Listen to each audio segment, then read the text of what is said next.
बुंदेलखंड के सूखे में शासन प्रशासन गरीबों की हर मदद करने का दावा कर रहा है।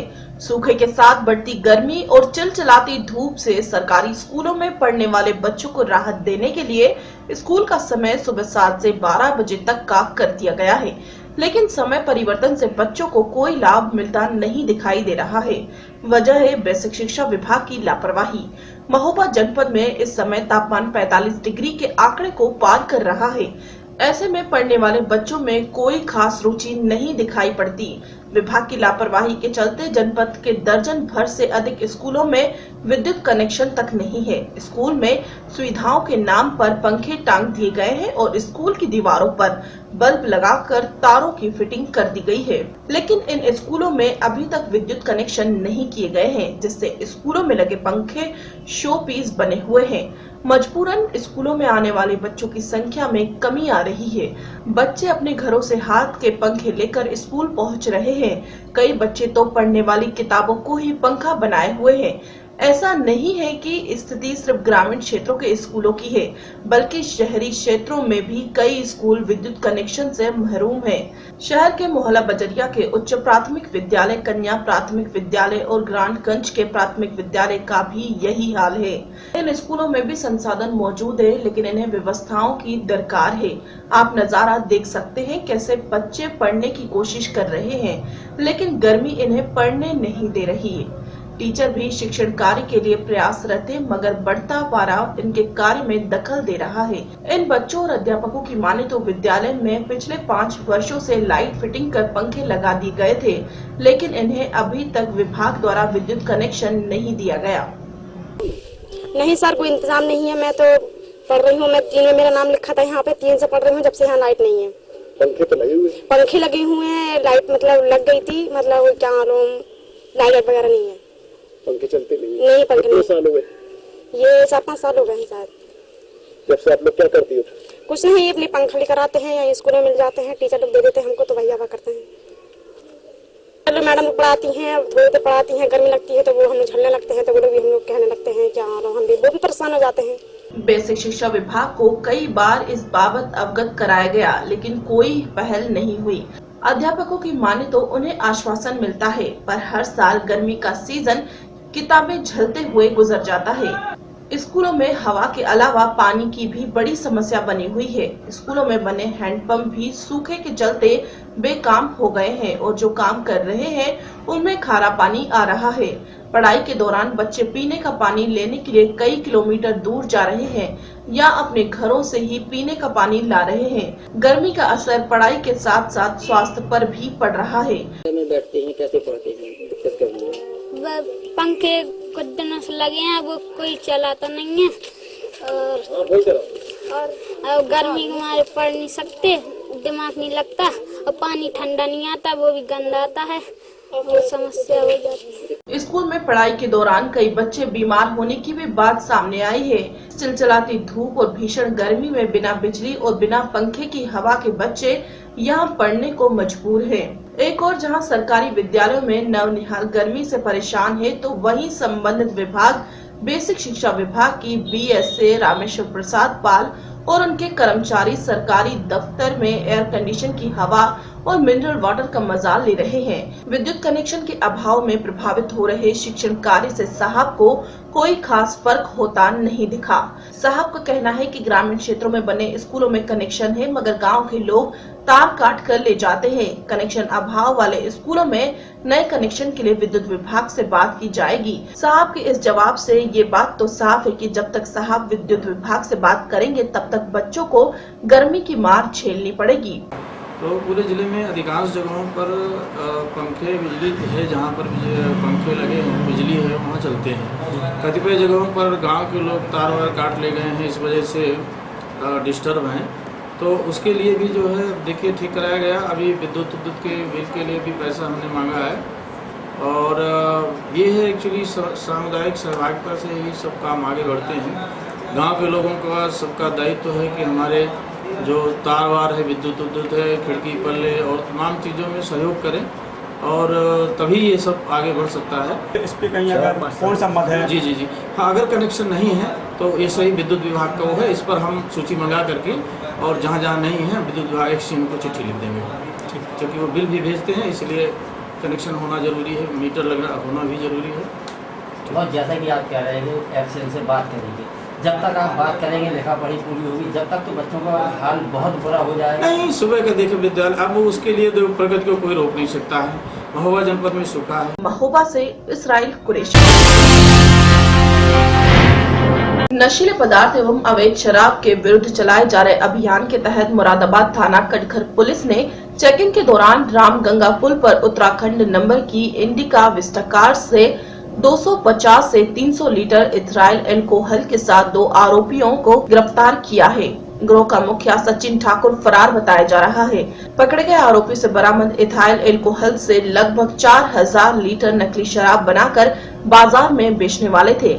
कटघर पुलिस ने पकड़े गए आरोपियों के पास से उत्तराखंड नंबर की एक इंडिका कार भी बरामद की है, जिसका नंबर बदलकर यह गिरोह अपने धंधे में प्रयोग में लाता था। वहीं पुलिस का कहना है कि इस गिरोह में 10 सदस्य पहले ही जेल जा चुके हैं। गिरोह के सदस्यों से मिली जानकारी के बल पर ही यह आरोपी पकड़े गए हैं। वहीं पुलिस का कहना है कि यह नकली शराब मुरादाबाद के आसपास के इलाकों में ही खपने वाली थी। सबसे खतरनाक बात यह है कि अगर इस शराब को बनाने में गड़बड़ी होती है तो यह जहरीली हो जाती है और इस तरह कई लोगों की जान ले चुकी है। हम लोगों ने एक अवैध शराब और नशाबंदी के खिलाफ अभियान चलाया हुआ है। नशाबंदी के खिलाफ अभियान चलाया गया है, जिसके तहत हमने पहले भी लगभग 6-7 दिन पहले भी कम से कम 10 लोगों को हम जेल भेज चुके हैं। उन्हीं की सूचना के आधार पर हमें ये सूचना मिली थी कि एक विस्टा गाड़ी में इथाइल अल्कोहल सप्लाई की जा रही है। उस रामगंगा बिहार में रामगंगा पुल पार करते समय रात में पकड़ लिया गया, जिसमें लगभग 3000 से 4000 लीटर 3000 से 4000 लीटर दारू बनाई जा सकती है। मतलब उसकी मात्रा 300 लीटर इथाइल अल्कोहल है। ऐसा माना जाता है कि इसमें 10 गुना पानी मिलाकर अल्कोहल बनाई जा सकती है। तो ये अगर मात्रा में थोड़ा सा भी अनुपात में गड़बड़ी आ जाने पर, ये ज़्यादा हो जाने पर इससे मानव के लिए बड़ी खतरनाक होती है, मृत्यु हो जाती है। कई जगह ऐसा घटनाएं हुई हैं। मुरादाबाद से नईम खान की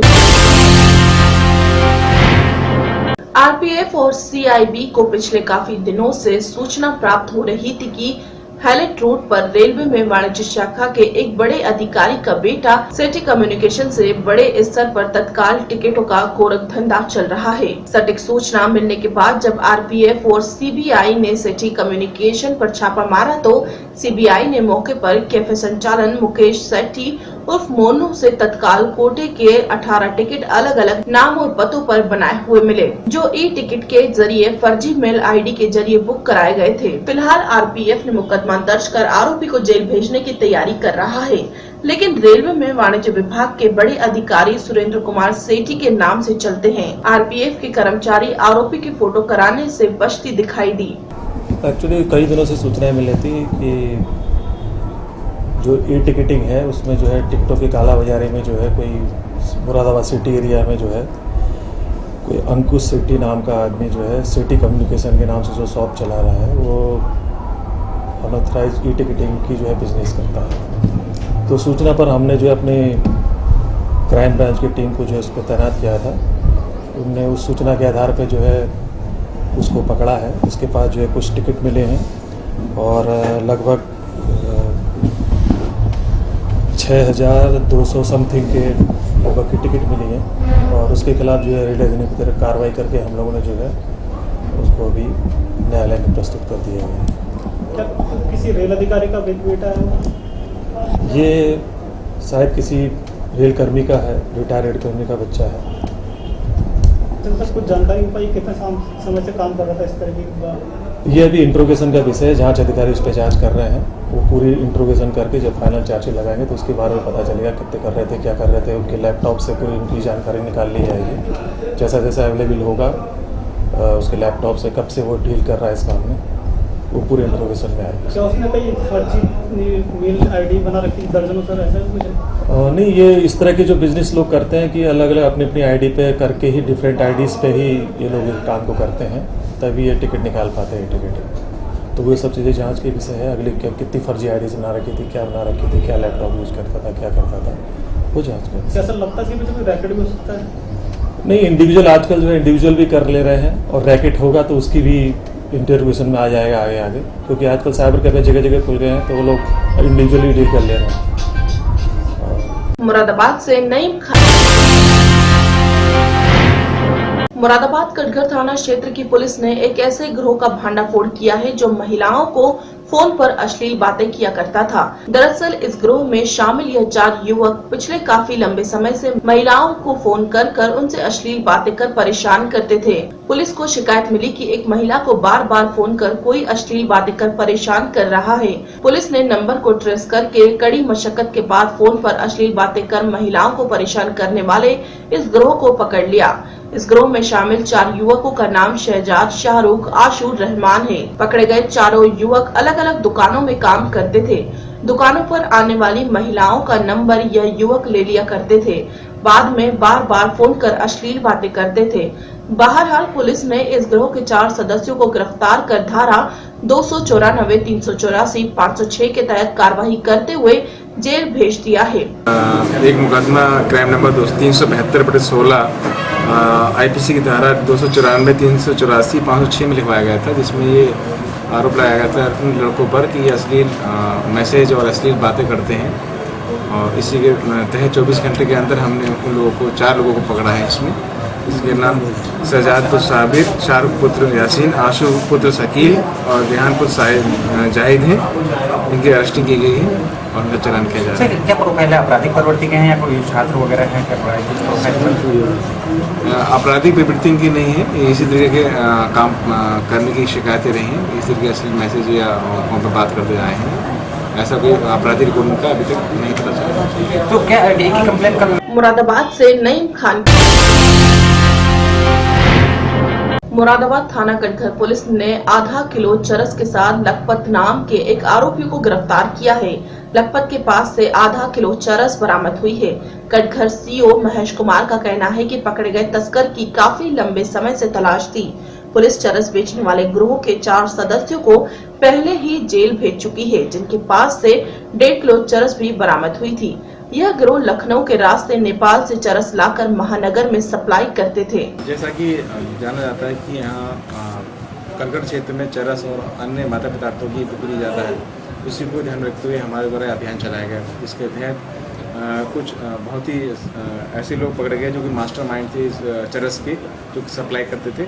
इसमें लखपत पुत्र जैनसुख निवासी डबल फाटक हैं, जिनको डबल फाटक के नीचे संबल पुल के नीचे पकड़ा गया था।